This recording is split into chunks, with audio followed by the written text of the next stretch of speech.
ಎಲ್ರಿಗೂ ನಮಸ್ಕಾರ. Welcome back to my channel smart ideology. ಇವತ್ತಿನ ವಿಡಿಯೋದಲ್ಲಿ 7ನೇ ತರಗತಿಯ ಗಣಿತ ಪ್ರಕಾಶ ವಿಷಯದ ಬಿಂದುವಿನ ಆಚೆಗೆ ಒಂದು ಇಣುಕು ನೋಟ, ಈ ವಿಷಯದ ಮುಂದಿನ ಟಾಪಿಕ್ ಆಗಿರುವಂತಹ ದಶಮಾಂಶ ಅನುಕ್ರಮಣಿಕೆಗಳು, ಈ ಒಂದು ಟಾಪಿಕನ್ನು ಈ ವಿಡಿಯೋದಲ್ಲಿ ಸ್ಟಾರ್ಟ್ ಮಾಡ್ತಾ ಇದ್ದೀನಿ. ಹಾಗೆ ಇದರ ಹಿಂದಿನ ಟಾಪಿಕ್ಗಳನ್ನು ಆಲ್ರೆಡಿ ವಿಡಿಯೋ ಮಾಡಿ ಸಾಲ್ವ್ ಮಾಡಿ ನನ್ನ ಚಾನಲಲ್ಲಿ ಅಪ್ಲೋಡ್ ಮಾಡಿದ್ದೀನಿ. ನೀವೇನಾದರೂ ನೋಡಿಲ್ಲ ಅಂದರೆ ಪ್ಲೀಸ್ ಹೋಗಿ ನೋಡಿ, ಪ್ಲೇಲಿಸ್ಟಲ್ಲಿರುತ್ತೆ. ಹಾಗೆ ನೀವೇನಾದರೂ ಫಸ್ಟ್ ಟೈಮ್ ನನ್ನ ವಿಡಿಯೋ ನೋಡ್ತಾ ಇದ್ದರೆ ಪ್ಲೀಸ್ ಸಬ್ಸ್ಕ್ರೈಬ್ ಮಾಡಿ, ಸಪೋರ್ಟ್ ಮಾಡಿ. ಇವತ್ತಿನ ವಿಡಿಯೋ ಟಾಪಿಕನ್ನು ಸ್ಟಾರ್ಟ್ ಮಾಡೋಣ. ಇಲ್ಲೇನಿದೆ ಅಂತಂದರೆ, ದಶಮಾಂಶ ಸಂಖ್ಯೆಗಳ ಅನುಕ್ರಮಣಿಕೆಯನ್ನು ಗಮನಿಸಿ ಮತ್ತು ಪ್ರತಿ ಪದದ ನಂತರ ಬದಲಾವಣೆಯನ್ನು ಗುರುತಿಸಿ ಅಂತ ಹೇಳಿದ್ರೆ, ಸೊ ಇಲ್ಲಿ ಏನು ಬದಲಾವಣೆ ಆಗ್ತಾ ಇದೆ ಅಂತ ನೋಡಿದ್ರೆ, ಮುಂದಿನ ಪದ ಪಡೆಯಲು ನಾವು ಹಿಂದಿನ ಪದಕ್ಕೆ 0.5 ಕೂಡಲಾಗುತ್ತಿದೆ. ಅಂದರೆ 4.4 ಆದಮೇಲೆ 4.8 ಹೇಗೆ ಬಂತು ಅಂದರೆ ಇಲ್ಲಿ ಏನಾಗ್ತಿದೆ ಅಂದರೆ 0.4 ಅನ್ನೋದು ಕೂಡಿಸ್ತಾ ಇದ್ದಾರೆ ಪ್ರತಿಯೊಂದು ಹಿಂಗೆ ಹೋದಂಗೆ. ಸೊ ಅದೇ ರೀತಿ ಈ ಅನುಕ್ರಮಣಿಕೆಯನ್ನು ಮುಂದುವರಿಸಿ ಮತ್ತು ಮುಂದಿನ 3 ಪದಗಳನ್ನ ಬರೆಯಿರಿ. ಅಂದರೆ 6 ಆದಮೇಲೆ ಏನು 6.4, ಆಮೇಲೆ 6.8, ಆಮೇಲೆ 7.2 ಅಂದ್ರೇನು 0.4 ಕೂಡಿಸ್ತಾ ಹೋಗಬೇಕು.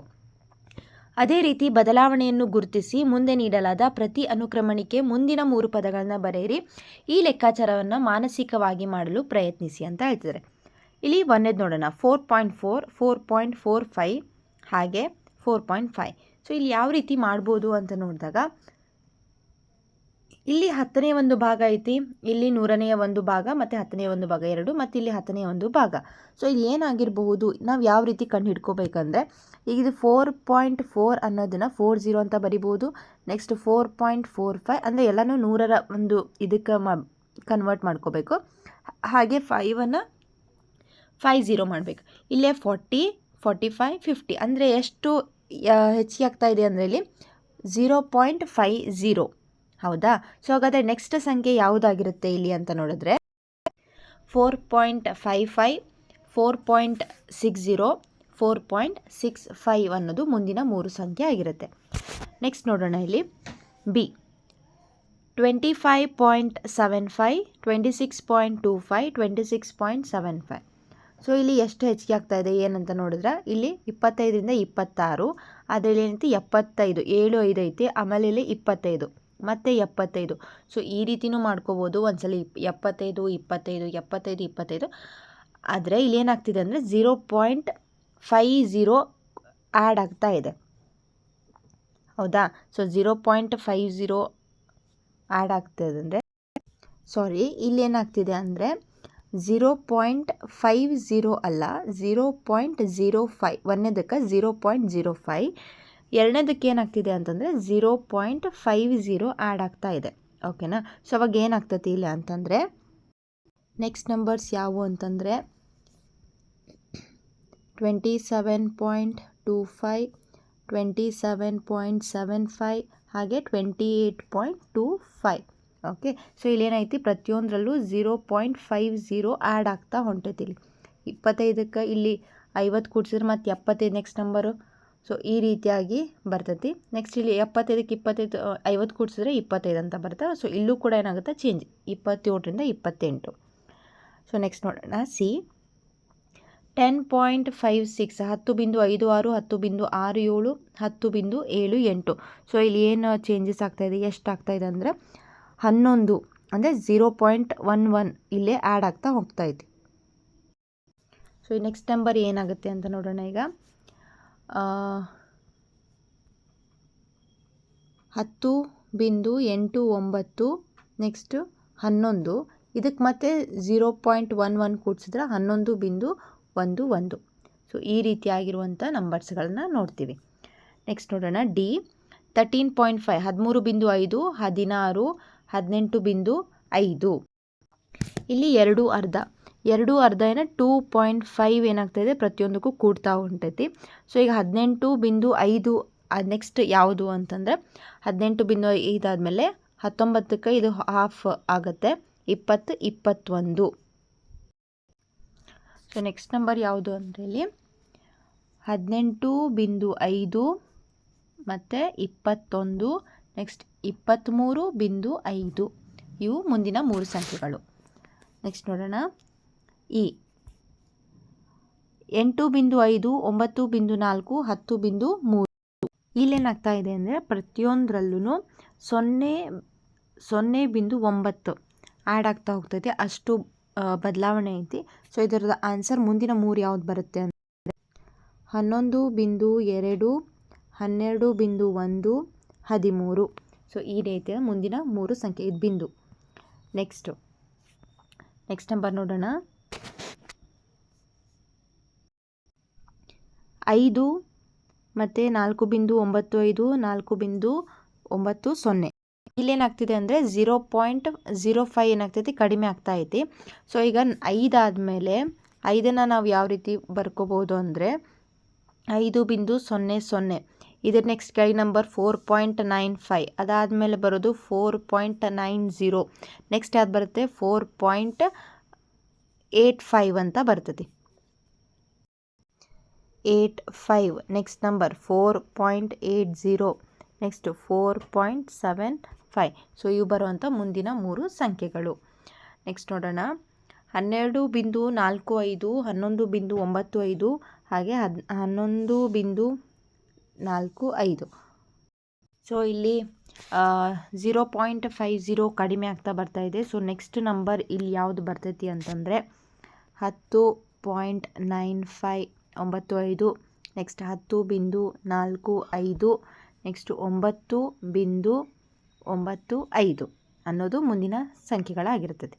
ನೆಕ್ಸ್ಟು 36.5, 33, 29.5. ಸೊ ಇಲ್ಲೂ ಕೂಡ ಏನಾಗ್ತಾ ಇದೆ ಅಂದರೆ ಇಲ್ಲಿ 3.5 ಅನ್ನೋದು ವ್ಯತ್ಯಾಸ ಆಗ್ತಾಯಿದೆ. ನೀವು ಅದನ್ನ ಮೈನಸ್ ಮಾಡಿ ಲೆಕ್ಕ ಮಾಡಿ ನೋಡಿದಾಗ ಈ 36 ಮತ್ತು 33.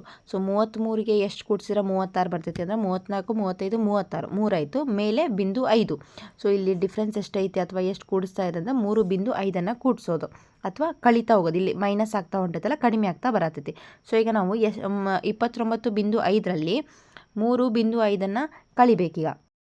ಸೊ ಮುಂದೆ ಬರುವಂಥ 3 ನಂಬರ್ಸ್ಗಳು ಯಾವುದು ಅಂತಂದರೆ 26, 26, ಮತ್ತು ಅದ್ರಲ್ಲಿ ಮತ್ತೆ 3 ಅರ್ಧ ಕಳೆದ್ರಂದರೆ 22.5.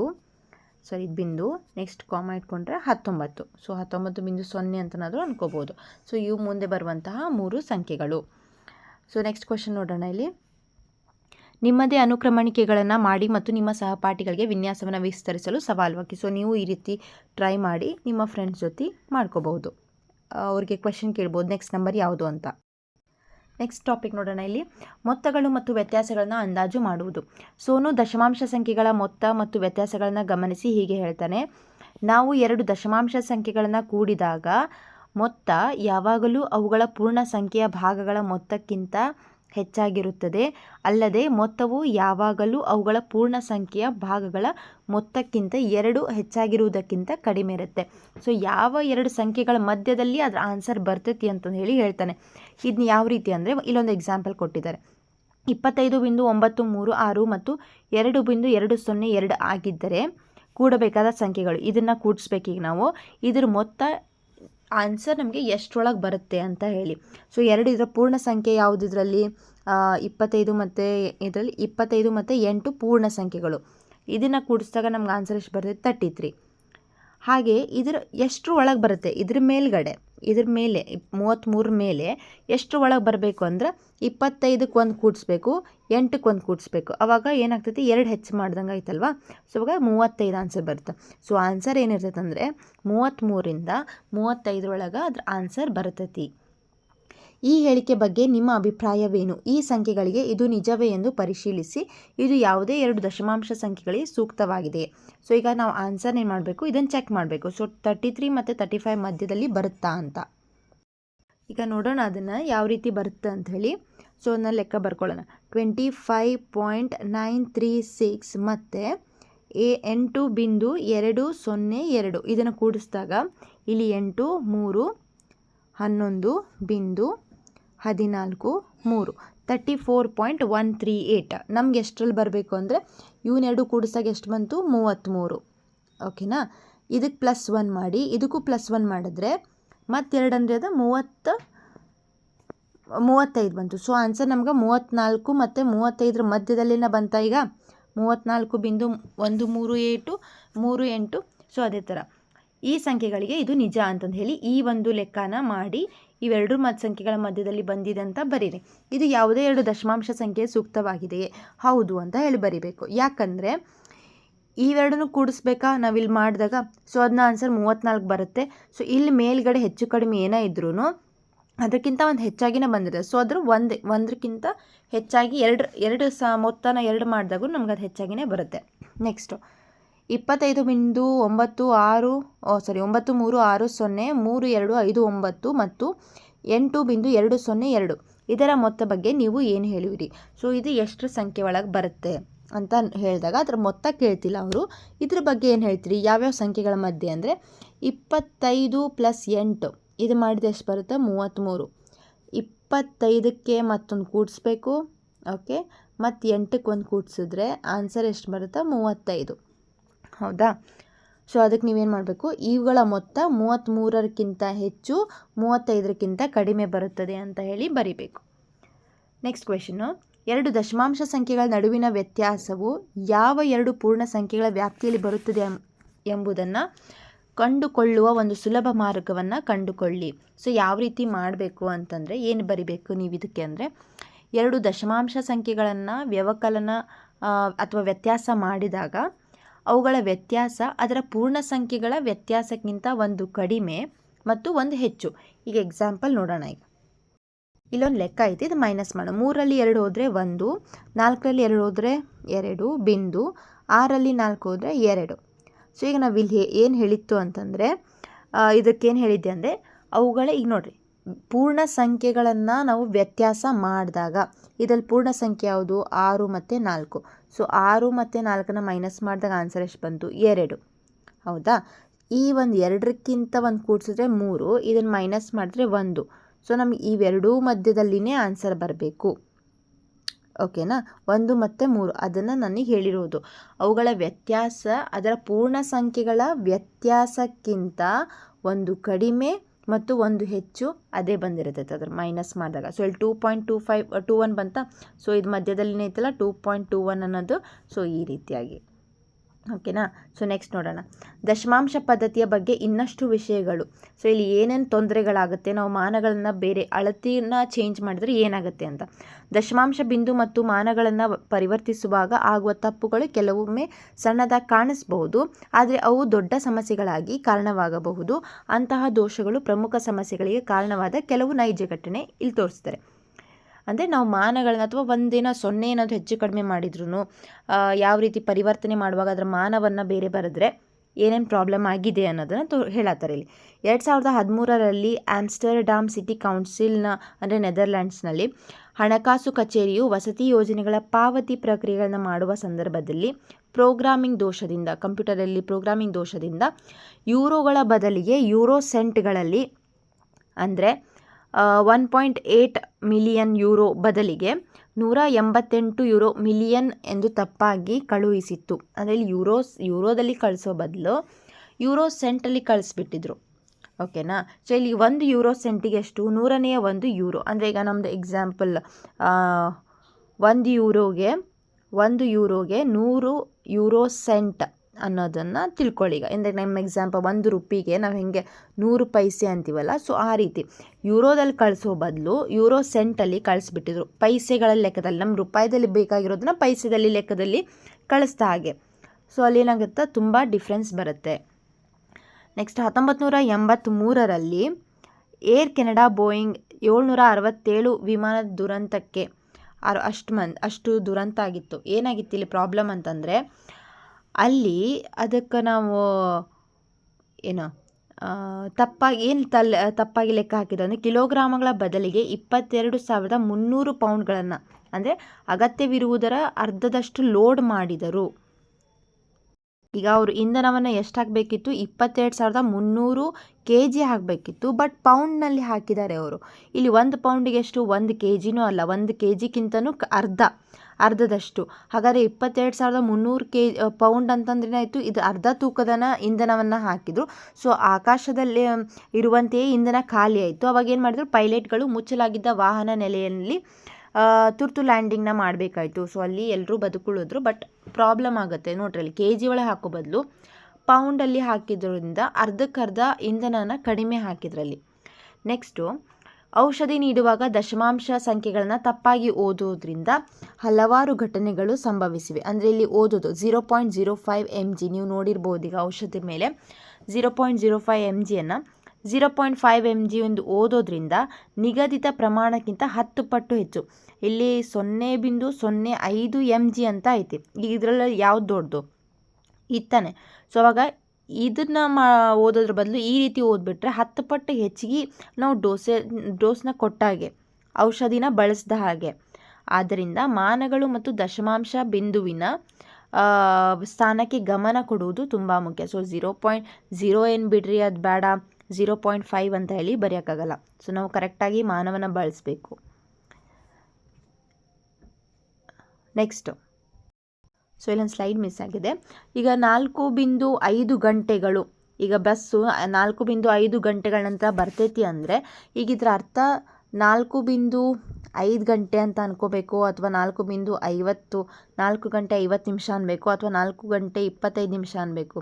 ಸೊ ಇವು ಯಾವುದೂ ಅಲ್ಲ, 4.5 ತಾಸು ಅಂತ ಅರ್ಥ ಆಗ್ತೈತಿ. ಇಲ್ಲಿ 4.5 ಗಂಟೆಗಳ ನಂತರ ಬರ್ತೈತಿ ಅಂದರೆ 4.5 ತಾಸು. ಓಕೆ, ಸೊ ಈಗ ಒಂದು ತಾಸಿನಲ್ಲಿ ಅರ್ಧ, ಈಗ 4.5 ಅಂತ ಓದ್ತೀವಿ, ಈಗ ಅರ್ಧ ಮಾಡಿದಷ್ಟು 30 ನಿಮಿಷ. ಹಾಗಾದರೆ 4 ಗಂಟೆ 30 ನಿಮಿಷ ಅನ್ನೋದು ಇದರ ಅರ್ಥ ಆಗುತ್ತೆ. ಆದ್ದರಿಂದ ಬಸ್ಸು 4 ಗಂಟೆ 30 ನಿಮಿಷಕ್ಕೆ ನಿಲ್ದಾಣವನ್ನು ತಲುಪುತ್ತದೆ ಅಂತಂದು ಹೇಳಿ ಅರ್ಥ ಆಗುತ್ತೆ.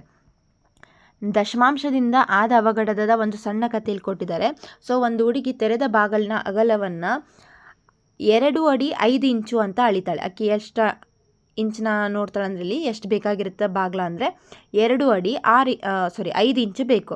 ಆದರೆ ಬಡಿಗಂಗೆ ಏನು ಹೇಳ್ತಾಳೆ, ಸೊ 2 ಫುಟ್ 5 ಇಂಚ್ ಅನ್ನೋ ಬದಲು 2.5 ಅಡಿ ಅಂತ ಹೇಳ್ಬಿಡ್ತಾಳೆ. 5 ಇಂಚು ಬಂದಿತ್ತಲ್ಲ, ಸೊ ಆಕೆ 2.5 ಅಡಿ ಅಂತ ಹೇಳ್ಬಿಡ್ತಾಳೆ.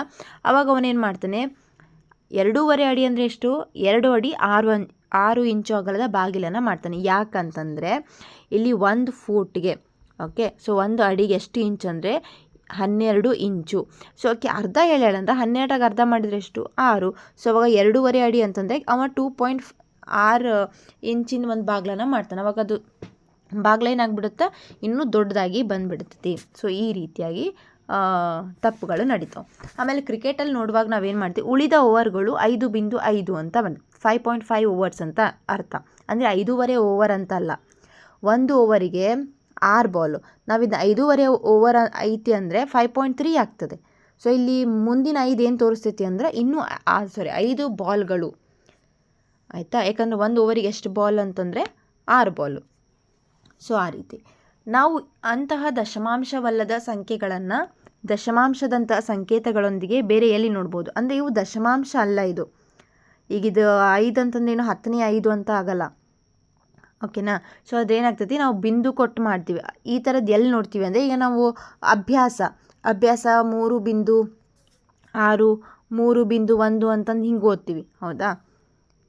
ಇಲ್ಲಿ ಕೊಟ್ಟಿರ್ತಾರೆ ಇಲ್ಲಿ 3.8. ಸೊ ಈ ರೀತಿದು ಎಲ್ಲಿ ನೋಡ್ತೀವಿ ಅಂದರೆ ಇದರ್ಥ ಏನು, 3ನೇ ಪಾಠ 8ನೇ ಟಾಪಿಕ್ ಅಂತ ಅರ್ಥ. ಸೊ ಇಲ್ಲಿ 10ನೇ 8 ಇದನ್ನು ಭಾಗ ಮಾಡಬೇಕು ಅಂತಲ್ಲ, ಇದು 3ನೇ, ಇದನ್ನು ಪಾಠ ಮತ್ತು ಟಾಪಿಕನ್ನು ಸಪ್ರೇಟ್ ಮಾಡೋಕ್ಕೆ ಬಿಂದು ಹಾಕಿರೋದು. ಇದು ಪಾಠ ತೋರಿಸ್ತೈತಿ, ಇದು ಏನಾಗ್ತೈತಿ, ಟಾಪಿಕನ್ನು ತೋರಿಸ್ತೈತಿ. ಸೊ ಆದ್ದರಿಂದ ಈ ರೀತಿಯಾಗಿ ದಶಮಾಂಶ ಅಲ್ಲ ಇದು ಸಂಖ್ಯೆ. ಇತಿಹಾಸದ ಒಂದು ತುಣುಕು, ಕಾಲಾನಂತರದಲ್ಲಿ ದಶಮಾಂಶ ಸಂಕೇತ. ದಶಮಾಂಶ ಭಿನ್ನರಾಶಿಗಳನ್ನು ಅಂದರೆ 10ನೇ 1, 100ನೇ 1, 1000ನೇ 1 ಮುಂತಾದ ಛೇದಗಳನ್ನು ಹೊಂದಿರುವ ಭಿನ್ನರಾಶಿಗಳು ಹಲವಾರು ಪ್ರಾಚೀನ ಭಾರತೀಯ ಖಗೋಳಶಾಸ್ತ್ರ ತಜ್ಞರು ಮತ್ತು ಗಣಿತ ತಜ್ಞರ ಕೃತಿಗಳಲ್ಲಿ ಬಳಸಲಾಗಿದೆ. ಸೊ ಇದನ್ನೆಲ್ಲಿ ಬಳಸಿದ್ವಿ ಅಂದರೆ ಖಗೋಳಶಾಸ್ತ್ರ, ಗಣಿತ ತಜ್ಞರು ಅದನ್ನೆಲ್ಲ ಬಳಸ್ತಿದ್ರು. ಇದರಲ್ಲಿ 8ನೇ ಶತಮಾನದ ಶ್ರೀಧರಾಚಾರ್ಯರ ಅಂಕಗಣಿತ ಮತ್ತು ಬೀಜಗಣಿತ, ಸೊ ಆಲ್ಜಿಬ್ರಾ ಮತ್ತು ಅರ್ಥಮೆಟಿಕ್ನಲ್ಲಿ ಪ್ರಮುಖ ಕೃತಿಗಳು ಸೇರಿವೆ. ಅವರು ತುಂಬ ಬಳಸ್ತಾ ಇದ್ರು. ದಶಮಾಂಶ ಸಂಕೇತವನ್ನು ಮೂಲಭೂತವಾಗಿ ಅದರ ಆಧುನಿಕ ರೂಪದಲ್ಲಿ ಕ್ರಿಸ್ತಶಕ 950ರ ಸುಮಾರಿಗೆ ಅರಬ್ ಗಣಿತ ತಜ್ಞ ಅಬುಲ್ ಹಸನ್ ಅಲ್ ಉಕ್ಲಿಡೀಸ್ ಅವರು ಬರೆದ ಕಿತಾಬ್ ಅಲ್ ಫುಶುಲ್ ಫಿ ಅಲ್ ಹಿಸಾಬ್ ಅಲ್ ಹಿಂದಿ ಈ ಒಂದು ಬುಕ್ಕಲ್ಲಿ ಅವ್ರು ಏನು ಮಾಡಿದ್ರು ಅಂದರೆ ವಿವರವಾಗಿ ವಿವರಿಸಿದ್ದಾರೆ ಯಾವ ರೀತಿ ಬಿಂದು ಅನ್ನೋದು ಬಂತು ಅಂತ ಹೇಳಿ. ಇಲ್ಲಿ ಏನಾಗುತ್ತೆ ಅಂದರೆ ಅವರು 0.059375 ಈ ಸಂಖ್ಯೆನ ಈ ರೀತಿಯಾಗಿ ಬರೆದ್ರು. ಇಲ್ಲಿ ಏನು ಮಾಡಿದ್ದಾರೆ ಅಂತಂದ್ರೆ ಇಲ್ಲಿ 0.5 ಅಂತ ಇಲ್ಲಿ ಬಿಂದು ಕೊಡೋ ಬದಲು 0 ಮೇಲೆ ಮೇಲೊಂದು ಲೈನ್ ಎಳೆದಿದ್ದಾರೆ, ಉದ್ದ ಒಂದು ಲೈನ್ ಎಳೆದಿದ್ದಾರೆ. ಅಂದರೆ ಇದರ ಅರ್ಥ ಏನು, ಈ 0 ಆದಮೇಲೆ ಒಂದು ಬಿಂದು, ಇದು ಪೂರ್ಣ ಸಂಖ್ಯೆ, ಇದು ಇಲ್ಲಿಂದ ಇದಿಷ್ಟು ದಶಮಾಂಶ ಸಂಖ್ಯೆ ಅಂತ ಹೇಳಿ ಓದೋದು. 15ನೇ ಶತಮಾನದಲ್ಲಿ ಪೂರ್ಣ ಸಂಖ್ಯೆಗಳನ್ನು ಭಿನ್ನರಾಶಿ ಭಾಗಗಳಿಂದ ಬೇರ್ಪಡಿಸೋಕ್ಕೆ ಬೇರೆ ಬೇರೆ ಸಂಕೇತನ ಬಳಸಿದ್ರು. ಯಾವ್ಯಾವುದು ಅಂತ ನೋಡೋಣ. ಇಲ್ಲಿ ಮೊದಲೇದಾಗಿ ಆಗಲೇ ನೋಡಿದ್ವಿ, ಲಂಬ ಗುರುತನ್ನ ಬಳಸಿದ್ರು. ಹಾಗೆ ವಿವಿಧ ಬಣ್ಣಗಳು, ಅಂದರೆ ಪೂರ್ಣ ಸಂಖ್ಯೆಗಳನ್ನ ಒಂದು ಬಣ್ಣದಿಂದ, ದಶಮಾಂಶ ಸಂಖ್ಯೆಗಳನ್ನ ಒಂದು ಬಣ್ಣದಿಂದ ಬಳಸ್ತಿದ್ರು. ಹಾಗೆ ಭಿನ್ನರಾಶಿ ದಶಮಾಂಶ ಸ್ಥಾನಗಳ ಸಂಖ್ಯೆಯನ್ನು ಒಂದು ಸಂಖ್ಯಾತ್ಮಕ ಮೇಲ್ಬರಹ ಸೂಪರ್ಸ್ಕ್ರಿಪ್ಟ್ ಅದನ್ನು ಬಳಸಿದ್ರು. ಈಗ 0.36 ಯಾವ ರೀತಿ ಬರಿಬೇಕು ಅಂದರೆ 36 ಬರೆದು ಮೇಲೆ 2, ಅಂದರೆ 2 ಅಂದರೆ ಏನು, ಇಲ್ಲಿ 2 ಸಂಖ್ಯೆಗಳು ಇಲ್ಲಿ ಏನಾಗೈತಿ ದಶಮಾಂಶದಲ್ಲಿ ಬಂದಿದೆ, ಇದಾದಮೇಲೆ ಪೂರ್ಣ ಸಂಖ್ಯೆ, ಈ ರೀತಿಯಾಗಿ ಬರೆಯೋದು. ಈಗ ಎಕ್ಸಾಂಪಲ್, ಈಗ 2.36 ಬರಿಬೇಕು ಅಂದರೆ 236 ಮಾಡಿ ಇಲ್ಲಿ ಮೇಲೆ 2 ಬರೆಯೋದು, ಅಂದರೆ ಇಲ್ಲಿ 2 ಆದಮೇಲೆ ಇಲ್ಲಿ ಬಿಂದು, ಇವೆರಡು ಸಂಖ್ಯೆಗಳು ದಶಮಾಂಶಕ್ಕೆ, ಇದು ಪೂರ್ಣ ಸಂಖ್ಯೆ ಅನ್ನೋದನ್ನು ತೋರಿಸೋದು. ನೆಕ್ಸ್ಟು 16ನೇ ಶತಮಾನದಲ್ಲಿ ಸ್ಕಾಟಿಷ್ ಗಣಿತಜ್ಞ ಜಾನ್ ನೇಪಿಯರ್ ಮತ್ತು ಜರ್ಮನ್ ಗಣಿತಜ್ಞ ಕ್ರಿಸ್ಟೋಫರ್ ಕ್ಲಾವಿಯಸ್ ಪೂರ್ಣ ಸಂಖ್ಯೆ ಮತ್ತು ಭಿನ್ನರಾಶಿ ಭಾಗಗಳನ್ನ ಬೇರ್ಪಡಿಸಲು ಬಿಂದು ಮತ್ತು ಪೂರ್ಣ ವಿರಾಮ ಬಳಸಿದರು. ಸೊ ಇವ್ರು ಏನು ಮಾಡಿದ್ರು, ಬಿಂದು ಬಳಸಿದ್ರು ಮತ್ತು ಪೂರ್ಣ ವಿರಾಮವನ್ನು ಬಳಸಿದ್ರು. ಪ್ರಸ್ತುತ ಹಲವಾರು ದೇಶಗಳು ಪೂರ್ಣಾಂಕ ಭಾಗ ಮತ್ತು ಭಿನ್ನರಾಶಿ ಭಾಗವನ್ನು ಬೇರ್ಪಡಿಸಲು ಅಲ್ಪ ವಿರಾಮನ ಬಳಸಿದರು. ಈಗ ಎಕ್ಸಾಂಪಲ್, ಇಲ್ಲಿ 1000.5 ಸಂಖ್ಯೆನ ಯಾವ ರೀತಿ ಬರಿತಿದ್ದು ಅಂದರೆ 1000 ಸ್ಥಾನ ಆದಮೇಲೆ ಒಂದು ಸ್ವಲ್ಪ ಗ್ಯಾಪ್, ನಾವೆಲ್ಲ ಅಲ್ಪ ವಿರಾಮನ ಬಳಸ್ತೀವಲ್ಲ, ಅವ್ರೇನು ಮಾಡ್ತೀವಿ ಗ್ಯಾಪ್ ಬಳಸಿ ಮತ್ತು 3 ಬಿಡಿ 10 100 ಬರೆದು ಅದಾದಮೇಲೆ ಇಲ್ಲಿ ಕಾಮ, ಬಿಂದು ಜಾಗದಲ್ಲಿ ಕಾಮ ಕೊಡ್ತಾ ಇದ್ದರು. ಸೊ ಈ ರೀತಿಯಾಗಿ. ಆದರೆ ಭಾರತೀಯ ಸ್ಥಾನಬೆಲೆ ಪದ್ಧತಿಯಲ್ಲಿ ಭಿನ್ನರಾಶಿ ಭಾಗಗಳನ್ನು ಹೊಂದಿರುವ ಸಂಖ್ಯೆಗಳನ್ನ ಬರೆಯೋಕೆ ನಾವೇನು ಮಾಡಿದ್ವಿ, ದಶಮಾಂಶ ಬಿಂದುವು ಅತ್ಯಂತ ಜನಪ್ರಿಯ ಸಂಕೇತವಾಗಿದೆ. ಸೊ ಈ ರೀತಿ ನಾವು ಬಿಂದುವನ್ನು ಬಳಸ್ತಾ ಹೋಗ್ತೀವಿ. ಸೊ ಇದಿಷ್ಟು ಇವತ್ತಿನ ಟಾಪಿಕ್ ಆಗಿತ್ತು. ಸೊ ಈ ವಿಡಿಯೋ ನಿಮಗೆ ಇಷ್ಟ ಆಗಿದ್ದರೆ ಪ್ಲೀಸ್ ಲೈಕ್ ಮಾಡಿ, ಶೇರ್ ಮಾಡಿ, ಹಾಗೆ ಸಬ್ಸ್ಕ್ರೈಬ್ ಮಾಡೋದನ್ನು ಮರಿಬೇಡಿ. ನೆಕ್ಸ್ಟ್ ಟಾಪಿಕನ್ನು ಅಂದರೆ ನೆಕ್ಸ್ಟ್ ಲಾಸ್ಟ್ ಪಾರ್ಟ್, ಈ ಒಂದು ಪಾಠದ ಒಂದು ಲಾಸ್ಟ್ ಪಾರ್ಟ್ ನೆಕ್ಸ್ಟ್ ವಿಡಿಯೋದಲ್ಲಿ ಅಪ್ಲೋಡ್ ಮಾಡ್ತೀನಿ ಎಲ್ಲ ಅಭ್ಯಾಸಗಳೊಂದಿಗೆ. ಸೊ ಸಬ್ಸ್ಕ್ರೈಬ್ ಮಾಡೋದನ್ನು ಮರಿಬೇಡಿ, ಪ್ಲೀಸ್ ಸಬ್ಸ್ಕ್ರೈಬ್ ಮಾಡಿ, ಸಪೋರ್ಟ್ ಮಾಡಿ. ನೆಕ್ಸ್ಟ್ ಟಾಪಿಕನ್ನು ನೆಕ್ಸ್ಟ್ ವಿಡಿಯೋದಲ್ಲಿ ಅಪ್ಲೋಡ್ ಮಾಡ್ತೀನಿ. Thank you so much for watching.